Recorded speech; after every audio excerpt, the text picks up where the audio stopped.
Assalamualaikum warahmatullahi wabarakatuh. Saya Uswatun Hasana, NIM T 2019-8021. Di sini saya akan menerangkan materi peradaban Islam dan Islam Nusantara tentang Wali Songo dalam peradaban Islam di Indonesia. Sebelumnya saya akan menjelaskan tentang pengertian Wali Songo. Apa sih Wali Songo itu? Wali Songo merupakan kata majemuk yang berasal dari kata wali dan songo. Kata wali berasal dari bahasa Arab yang diambil dari kata waliullah yang berarti orang yang mencintai dan dicintai oleh Allah. Sedangkan kata songo berasal dari bahasa Jawa yang memiliki arti 9. Jadi arti dari Wali Songo yaitu 9 orang yang dicintai dan mencintai Allah. Adapun urutan nama Wali Songo dan masa hidupnya sebagai berikut. Yang pertama Sunan Ampel, adapun nama aslinya yaitu Raden Rahmat. Yang kedua Sunan Gresik, nama aslinya Maulana Malik Ibrahim. Yang ketiga Sunan Giri, nama aslinya Raden Paku. Yang keempat Sunan Bonang, yang nama aslinya Raden Maktum Ibrahim. Yang kelima Sunan Derajat, nama aslinya Raden Masih Munat. Yang keenam Sunan Kalijaga, nama aslinya Raden Djoko Said. Yang ketujuh Sunan Kudus, nama aslinya Raden Udung. Yang kedelapan Sunan Muria. Dan yang kesembilan Sunan Gunung Jati dengan nama asli Raden Syarif Hidayatullah. Yang pertama, peradaban Islam periode Wali Songo. Masuknya Islam ke Indonesia dimulai dari daerah pesisir seperti Pasai, Gresik, Goa, Talo, Cirebon, Banten, dan Demak.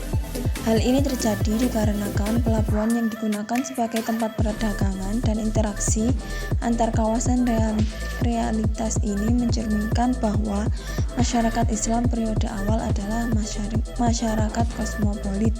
Wali Songo mempunyai sikap yang moderat terhadap kebudayaan lokal.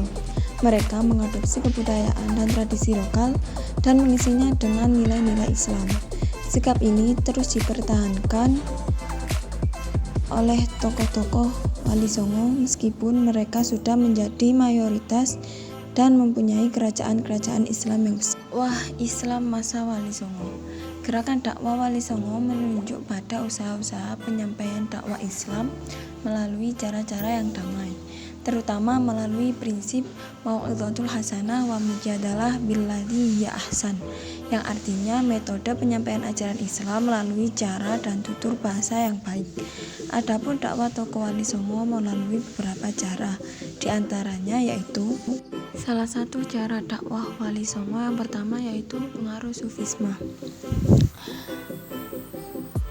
Adapun salah satu fakta sejarah yang menunjukkan terjadinya pendekatan sufistik dalam dakwah Islam Wali Songo yaitu terdapatnya naskah-naskah sufistik dan kisah-kisah tokoh suci yang memiliki karomah luar biasa yang dikaitkan dengan sejumlah nama tokoh sufi yang termasyhur. Yang kedua, lahirnya sastra sufistik pasca Wali Songo yang ditulis dalam bentuk tembang, kidung, syair, dan hikayat. Adapun cara yang kedua yaitu dakwah melalui asimilasi pendidikan. Dengan mengembangkan pendidikan model duku, asrama, dan padepokan dalam bentuk-bentuk pesantren, Wali Songo melakukan dakwahnya. Kemudian usaha mengambil alih lembaga pendidikan Siwa Buddha yang disebut asrama atau duku yang diformat sesuai ajaran Islam menjadi lembaga pendidikan pondok pesantren. Selanjutnya mengajarkan tentang Satya Brata yang mana isinya sangat mirip dengan syariat Islam, yaitu yang menyangkut tentang halal dan haramnya makanan dan minuman. Dan yang terakhir, Wali Songo juga mengajarkan tentang ilmu-ilmu akhlak, ilmu-ilmu tasawuf, dan lain sebagainya. Yang ketiga yaitu dakwah melalui seni dan budaya. Seni pertunjukan yang potensial menjadi sarana komunikasi dan transformasi informasi kepada publik terbukti dijadikan sarana dakwah yang efektif oleh Wali Songo dalam usaha penyebaran berbagai nilai, paham, konsep, gagasan, pandangan, dan ide yang bersumber dari agama Islam. Adapun dakwah melalui seni yang dilakukan oleh Wali Songo yaitu dengan cara melalui pertunjukan seni wayang yang dilakukan oleh tokoh-tokoh Wali Songo, yang mana isi dari ceritanya mengajarkan syariat Islam. Dalam pertunjukan wayang di sini Wali Songo mengemas cerita wayang tersebut dengan cerita dalam ajaran-ajaran Islam, seperti cerita Jimat Kalimasodo dan lain-lain sebagainya. Selanjutnya dakwah melalui pagelaran musik.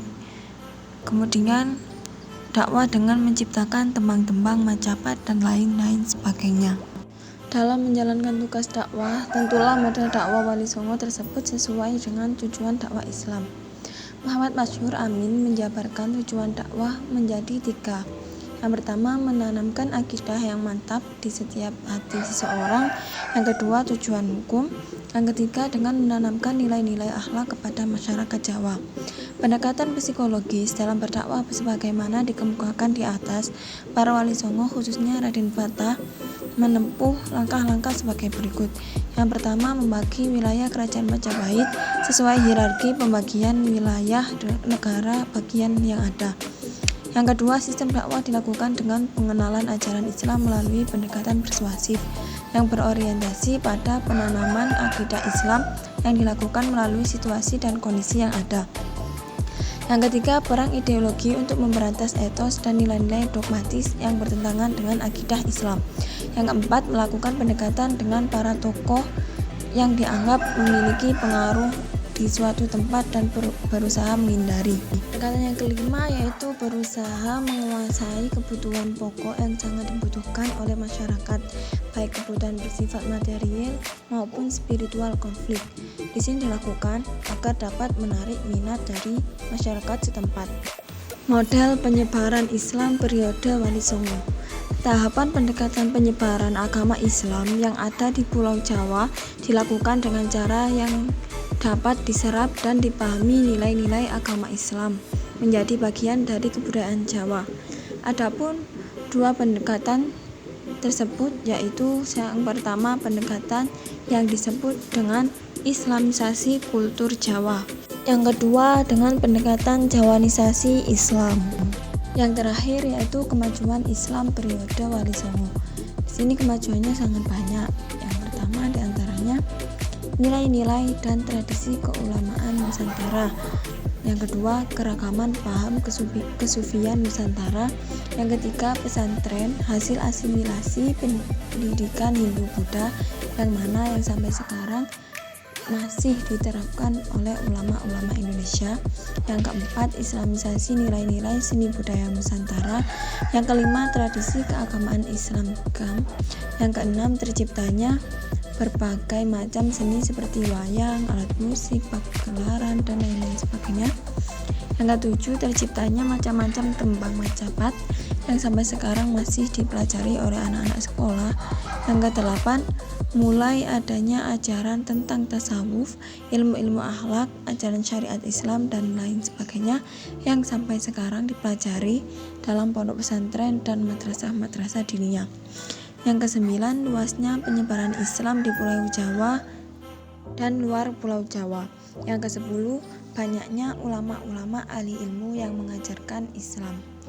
Tentunya kemajuan Islam periode Wali Songo bukan hanya itu saja, masih banyak lagi kemajuan-kemajuan yang lain yang dapat kita ketahui. Cukup sekian yang dapat saya sampaikan, kurang lebihnya saya mohon maaf yang sebesar-besarnya. Sekian, terima kasih. Akhirul kalam. Wassalamualaikum warahmatullahi wabarakatuh.